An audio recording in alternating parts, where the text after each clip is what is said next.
Siyam na bagay na dapat alamin kung gusto mo mag-e-bike.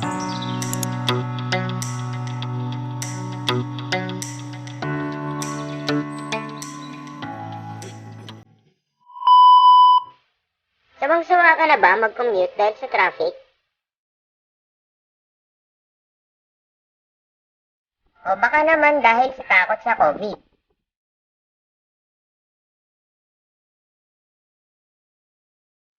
Nag-iisip ka na bumili ng service kaso kulang sa budget?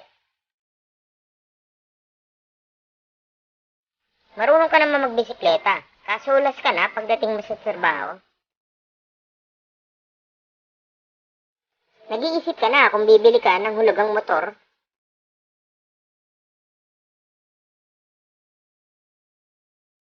Wait lang, check mo muna itong e-bike.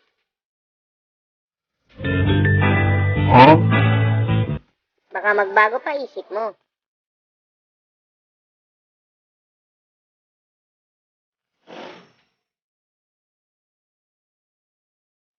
Halika, panoorin natin mga dapat malaman dito. Ang i-full review natin ay ang Lightning e-bike, stock unit. Number 1, price and specs. Bale yung stock unit nabili sa halagang 30,000 pesos in cash. Pwede rin naman installment. Bale 60 volts, 20 Ah lead acid battery, 350 watts hub motor, drum brake front and rear. Meron na rin siyang 10 inches wheel size front and rear. Mababa ang seat height, sakto sa 5'2" kagaya ko. Hindi ako nakatingkayad pag nakasakay ako dito. Kung ikaw ay may katamtaman ng pangangatawan, kaya mo magangkas dito ng isa pa, na hindi rin kalakihan, kahit maiksi ang upuan nito. Pero kung lagi ka naman nag-iisa sa biyahe, ay sakto lang ito sa'yo. Kapag mas mabigat din ang sakay, ay mas malakas ito kumonsumo ng baterya, na makaka-apekto sa layo naman ang babiyahe mo kung full charge ka. Pagdating naman sa weight, magaan lamang ito. Biruin yung nabuhat ko ito, paakyat sa bangketa na halos 2 dangkal ang taas noong maabutan ako ng baha sa biyahe. Number 2, speed, range, at appeal. Sa stock na battery niya na 60 volts, 20 Ah, 40 km/h ang top speed. Tamang-tama lang sa mga chill ride. Sa ngayon, 72 volts na ito. Mas mabilis na ito kumpara sa stock dahil 67 km/h na ang nata-top speed ko dito. Pagdating naman sa range, battery capacity or AH ang pinagbabasihan dito. Sa stock nito na 20 AH, 50 to 55 km ang maibibiyahe nito depende sa pagbiga sa throttle, bigat ng sakay, at kung patag ang daan. Biruin nyo, Binangonan to Pasig ang naibibiyahe ko dito at balikan pa.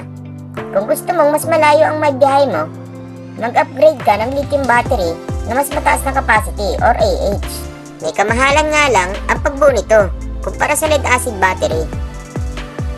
Sa appeal naman, hindi ito kaya ng stock hub motor na 350 watts dahil panigurado mas sunog ang windings nito sa loob. Kaya naman, nag-upgrade ako ng hub na 2000 watts kasabay ng controller na Nanjing Fire Driver 72240. Kaya naiakat ko ito sa Morong at Cardona kahit na may angkas pa. Pa-like naman at subscribe bilang suporta. Number 3, lisensya, rehistro. Kailangan ba? Sa Pilipinas, kailangan ng driver's license kung ang sasakyan ay tumatakbo ng 50 km/h pataas. Sa madaling sabi, kung stock unit lang naman ito, hindi kailangan dahil 40 km/h lang ang top speed nito. Basta alam mo ang patakaran sa batas trapiko, pwede ito. Huwag lang siya national highways at expressways.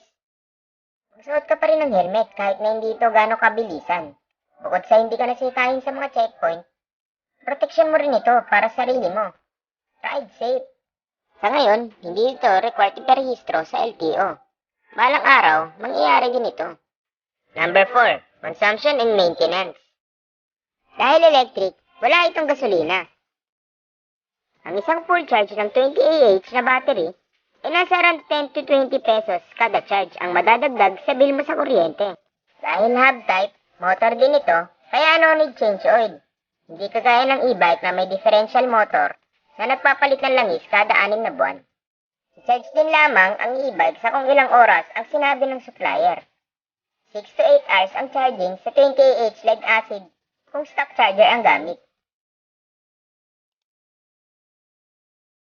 Iba naman ang tagal sa pag-charge kung lithium battery.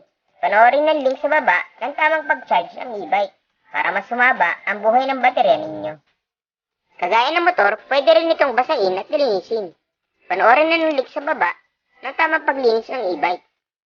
Regular ding i-check ang tire pressure at mga brakes nito bilang maintenance. Number 5. Safety. Walang dapat ikatakot sa pagkasunog. Mas madalas nga lang itong nangyayari sa lithium-powered e-bikes, lalo kung hindi quality ang mga piyesa na ginamit. Kaya isipin mo na lang, kahit di gasolina na motor o sasakyan ay may chance pa din masunog. Check link sa baba para malaman ang kailangan kapag may e-bike sa bahay. Number 6. Weatherproof ba? Isa sa dahilan ng pagkasira ng battery ay ang labis na pagkabilad sa init. Kaya ipark sa malilim na lugar o kaya ay takpan ng trapal kung nakapark.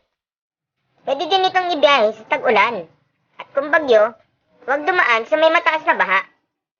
May posibilidad kasi na pasukin ang loob ng motor nito. Number 7. Upgrades.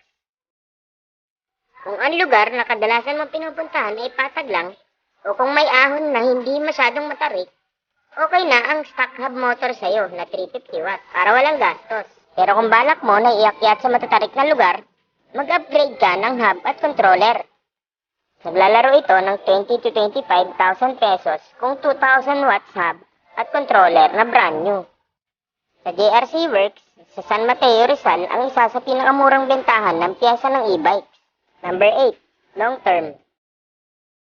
Pagdating naman sa itatagal ng unit, nasa pag-aalaga naman yan. Kahit anong gamit, kung hindi ka marunong mag-alaga, ay mabilis itong masisira. Ang pinakaunang mapapalitan ng mahal sa e-bike ay ang baterya nito. Ang e-try ko na mag 2 years na ay hindi pa naman napapalitan ng baterya dahil sa tamang pag-charge. Ang frame din nito ay yari sa matibay na bakal. Alagaan mo lang din sa WD-40 at repaint kung may mga parteng maaaring kalawangin dahil sa pagka-expose sa tubig, sa paglilinis at ulan. Number 9. Community. Sa mga mahihilig gumamit ng Facebook, maaari kayong sumali sa mga e-bike groups kagaya ng e-bike Builders Philippines. Dito kayo makakakuha ng mga ideya pagdating sa basic troubleshooting. Marami rin ditong e-bikers na nagra-rides ng sama-sama sa iba't ibang panig ng bansa. At iyan ang mga bagay na dapat mong malaman kung nagbabalak ka mag-e-bike. O, nakapag-desisyon ka na ba? O magmumotor ka na lang? Nasa iyan, Lods. Basta ride safe at stay safe.